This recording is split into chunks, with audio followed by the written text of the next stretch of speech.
Hi guys, so today I'm going to be reading the prologue and chapter 1 from Hidden Figures. This is the Young Readers edition. So I'm going to read it on the digital copy that you also have access to. So once you access Sora, which there's a link in this actual assignment to access Sora, once you find Hidden Figures, you are able to open the book and you can go to the first page. So there are a few pages before this, so we'll quickly look at those. Okay, so this is the very first page. This is our cover of the book. It tells us a little bit about the story. It says the untold true story of four African American women who helped launch our nation into space. It tells us that this is a New York Times bestseller, and it tells us who the author is. So this is our book. This is the second kind of page. This is the dedication. So the author dedicated this book to someone. This is our table of contents and tells us all the different chapters. So we are going to start with the prologue. So the prologue comes at the very beginning of the story. The prologue's job is really to just give us a little bit of background information that we need in order to understand the rest of the story. So I'm going to start on this page, which is page 9. So that is another thing that you will notice on Sora. If you put your little hand right here and you pull up with your mouse, you're able to navigate to different pages. So the prologue starts on page 10 because this is page 9 and this is page 10. So let's start with the prologue. Growing up in Hampton, Virginia, I assumed the face of science was brown like mine. My dad worked at the Langley Research Center at NASA, the National Aeronautics and Space Administration. He started there as an engineering intern in 1964 and retired as an internationally respected climate scientist in 2004. Our next-door neighbor taught physics. Our church pews were crowded with mathematicians. I knew so many African Americans working in science, math, and engineering that I thought that's just what Black folks did.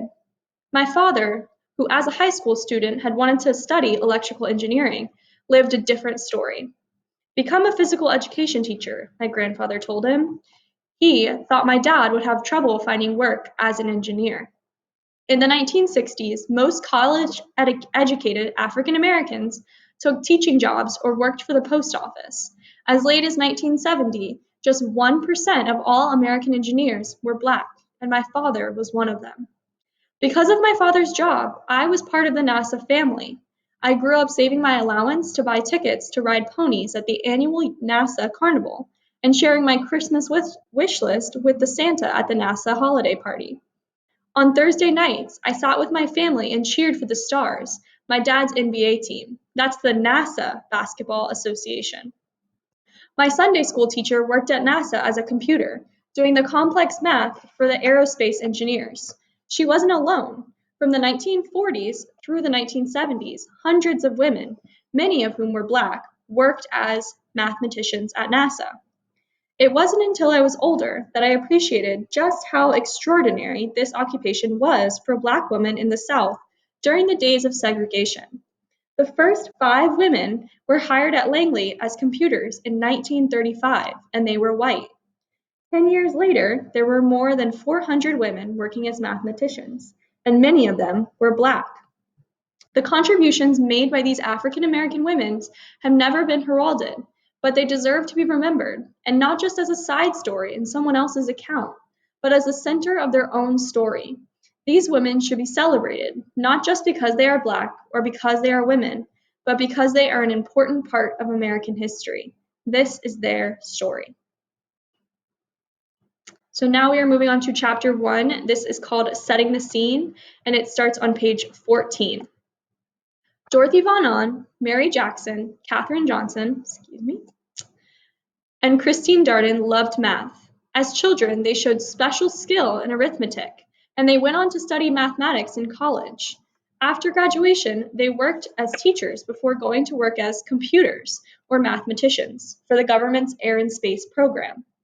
Over the years, hundreds of women worked as mathematicians for the federal agency called the NACA, the National Advisory Committee for Aeronautics, which researched and promoted the study of flight. But these women were among many who distinguished themselves with their talents and hard work. Dorothy Vaughan Ahn was a pioneer.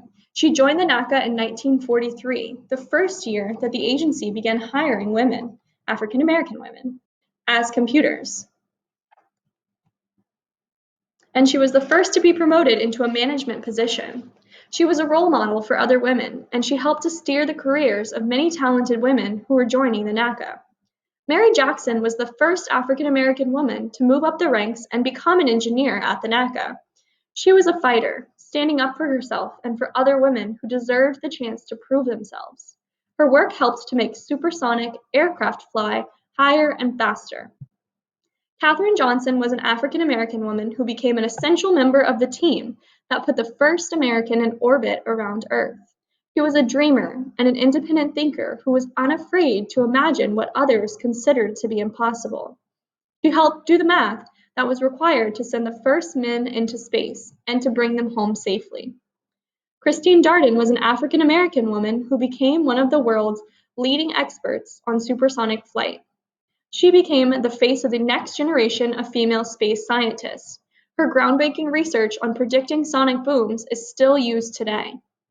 The accomplishments of these four women were remarkable, but their work was even more impressive because it was achieved while living and working in the South, during a time when racial discrimination was commonplace, and when most women with an interest in math were expected to become math teachers. A different time. In the 1800s, after the Civil War, the government passed laws that ended slavery and granted full citizenship and voting rights to African Americans. Later, however, many states and local governments passed other laws that legalized racial segregation. These regulations, which were most common in the South, kept Black people and white people apart in many situations. They could not eat in the same restaurants. They could not drink from the same water fountains. They could not use the same restrooms. They could not attend the same schools. They could not ride in the same parts of buses. They could not live in the same neighborhoods. They could not receive care in the same hospitals. They could not visit the same beaches. They could not compete on the same sports teams. They could not sit in the same sections in movie theaters. They could not marry someone of a different race. They could not even be buried in the same cemeteries. Technically, African Americans had the right to vote. However, many local laws made it impossible for them to do so. Some communities levied or charged poll taxes, or enforced literacy requirements, or imposed other restrictions that made it difficult or impossible for Black people to register and vote. And since people who were not registered to vote weren't allowed to serve on juries or run for political office, many African Americans were deprived of these civil rights as well. During the 1930s, the United States experienced the Great Depression, a decade-long period of economic struggle. Jobs became difficult to find and wages dramatically decreased. All Americans suffered, but African Americans faced the most serious challenges in finding work. For many African Americans, World War II was an opportunity to make a better life for themselves and their families. Black men enlisted in the military in large numbers. Even though they served in separate Black infantry regiments, usually overseen by white officers, they believed that their loyalty and patriotism would help Blacks to earn the rights that white citizens had. Women also enlisted in the Army, where they were called WACs, for Women's Army Corps, and they served in all-female units in the Navy too. And for women like Dorothy Vaughan Ahn, Mary Jackson, Katherine Johnson, and Christine Darden, World War II opened the door to a career as a professional mathematician. Each of them found their way to the Langley Laboratory, where they met one another. And women like them, smart, brave, confident, and good at math. The war was changing the world, and it would change their lives as well. So that is the end of the prologue in chapter 1. Now that you are finished reading and listening to this video, please make sure you go and write your gist statement. You may combine the prologue and chapter 1 into one gist statement.